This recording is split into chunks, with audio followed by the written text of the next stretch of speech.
There's a conversation you've already had, even though it never happened. You've imagined what they would say. You've thought about how you would respond. You've even come up with the perfect sentence you wish you could say when the moment finally comes. Except there is no moment.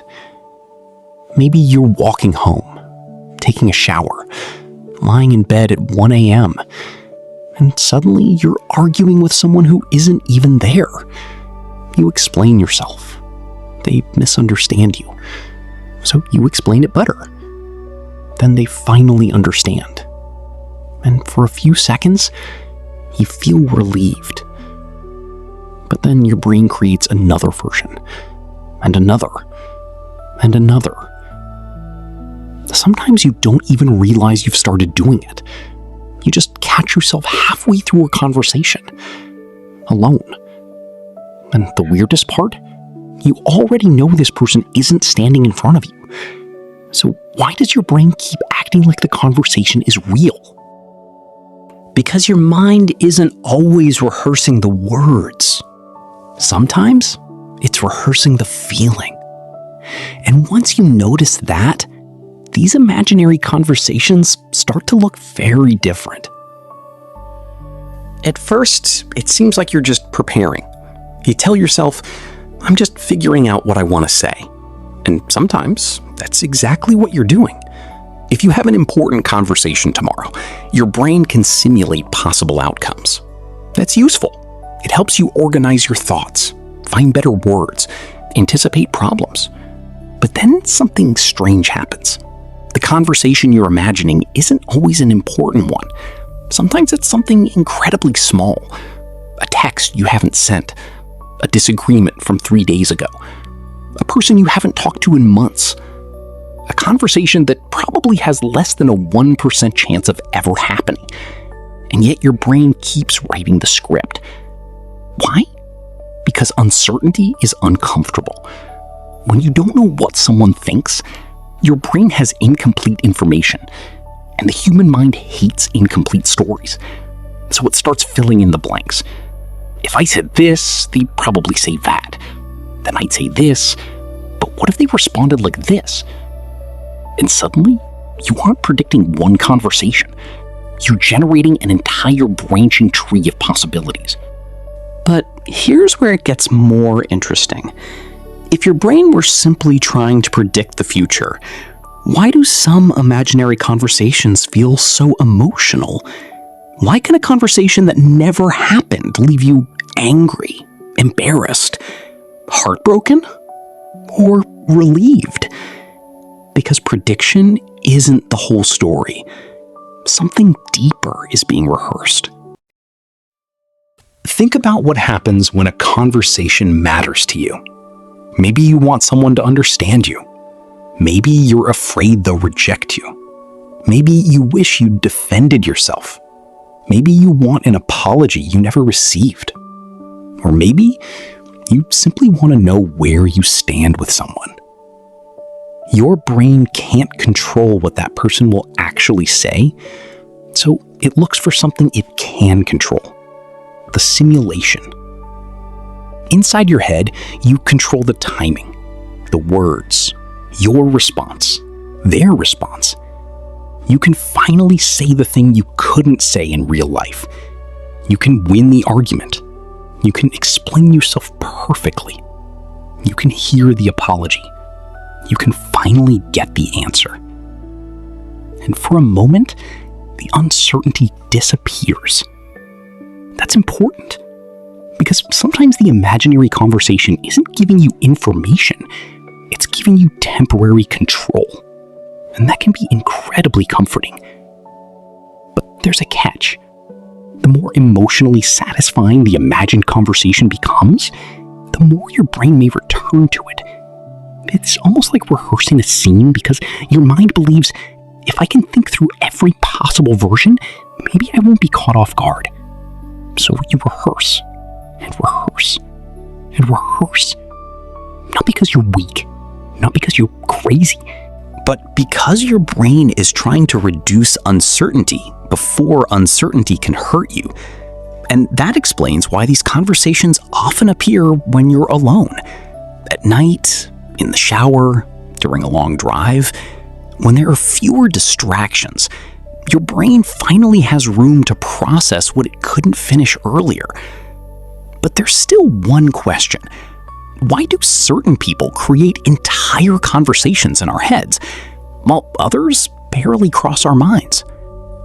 That's where the emotional part begins. You don't mentally rehearse every conversation.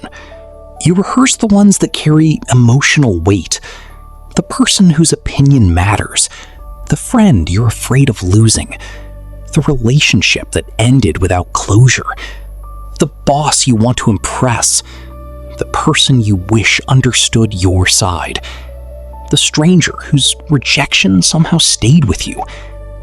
The conversation matters because what it represents matters. Maybe you're not really trying to imagine what they'll say. Maybe you're trying to answer something much more personal.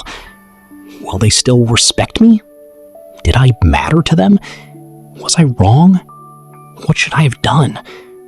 Would things be different if I'd said something else? That's why an imaginary conversation can become so intense. The words are only the surface. Underneath them is a question about belonging, control, rejection, regret, or your own sense of worth. And this is where your brain can quietly trick you. Because when you repeatedly imagine the conversation, you start becoming emotionally familiar with your version of events. You imagine their reaction, you imagine your response, you imagine finally being understood. And eventually, your imagined version can start to feel almost like a memory. Not because you literally believe it happened, you know it didn't, but emotionally, you've experienced it again and again. That's why you can feel angry at someone for something they never actually said, or relieved by an apology they never actually gave, or exhausted by an argument that happened entirely inside your head. The conversation wasn't real, but the emotion was, and that's the part your brain remembers. So maybe the question isn't, why am I always talking to myself? Maybe it's, what am I trying to finally resolve? And sometimes there is no perfect answer, because some conversations never happen. Some explanations never come. Some people never give us closure. And your brain keeps returning to the scene because it doesn't know how to finish a story that reality never finished. The next time you catch yourself having one of these conversations, try something different. Don't immediately tell yourself, stop overthinking. Instead, listen to what the conversation is trying to solve. Are you trying to be understood? Are you preparing for rejection? Are you wishing you had spoken up? Are you trying to hear something from someone that you never got to hear in real life? Because the imaginary conversation may be less about the other person and more about a part of you that still wants resolution. And once you see that, you don't have to fight every thought. You can simply notice it. Okay, my brain is rehearsing this because this situation still feels uncertain. That small shift matters, because you're no longer trapped inside the conversation, you're watching it. And sometimes, that's enough to let it pass. You don't need to have the perfect response. You don't need to predict every possible reaction. You don't need to mentally win a conversation that may never happen, because real life was never going to follow the script in your head anyway. And maybe that's the strange comfort in all of this. Your brain creates these conversations because it wants to protect you from uncertainty. But uncertainty isn't always danger. Sometimes it's just the space between what you fear will happen and what actually happens. So the next time you're lying awake, arguing with someone who isn't there, maybe don't ask yourself, why am I like this? Ask, what am I hoping this conversation will finally give me? Because sometimes the person you're trying to convince isn't the person in your imagination. It's you. And maybe you don't need another conversation. Maybe you just needed to understand why you kept having it. Have you ever had an entire conversation in your head that never actually happened? Tell me what it was about in the comments. You might be surprised how many people have imagined the exact same thing.